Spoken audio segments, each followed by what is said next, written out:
बुद्ध बनो, प्रबुद्ध बनो, बुद्ध की राह में चलते रहो।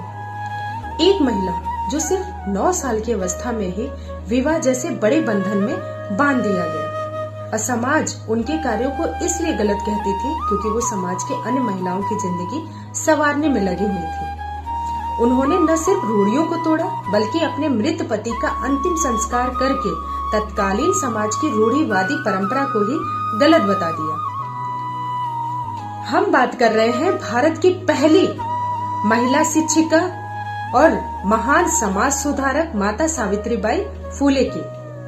शिक्षा वह उपकरण है जिसके माध्यम से हम समाज को ऊंचा उठा सकते हैं। ये कथन था उन्हीं के पति महात्मा ज्योतिराव फुले की और इस कथन को माता सावित्रीबाई फुले ने पूरे मन से और शिद्दत से अपनाया। उनकी देखरेख में उन्होंने शिक्षा प्राप्त की और एक बेहतरीन शिक्षिका बनी। भारत की पहली शिक्षिका होने के नाते उनके साथ बहुत अच्छा व्यवहार नहीं हो रहा था, बल्कि उनके साथ गोबर, कीचड़ और गालियां फेंकी जाती थी। लेकिन वो अपने कर्तव्य के प्रति अडिग रही। वो कहती, मेरी एक साड़ी गंदी हो जाए कोई बात नहीं, मैं हमेशा अपने साथ एक अतिरिक्त साड़ी लेकर चलती। शिक्षा का दीपक जलाना मेरे लिए निजी उद्देश्य नहीं है, बल्कि मेरा नैतिक जिम्मेदारी है।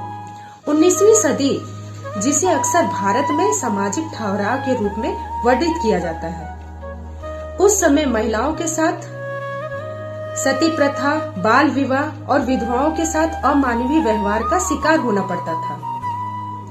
उस समय छोटी जाति के व्यक्तियों को इंसान तक नहीं समझा जाता था और महिलाओं को शिक्षा न के बराबर दी जाती थी। इसी गहरी असमानता में माता सावित्रीबाई फुले ने अपनी पहचान बनाई और आधुनिक भारत की पहली शिक्षिका बनी और पुणे में महिलाओं के लिए पहला स्कूल खोलकर हम लड़कियों के लिए एक पहचान दी।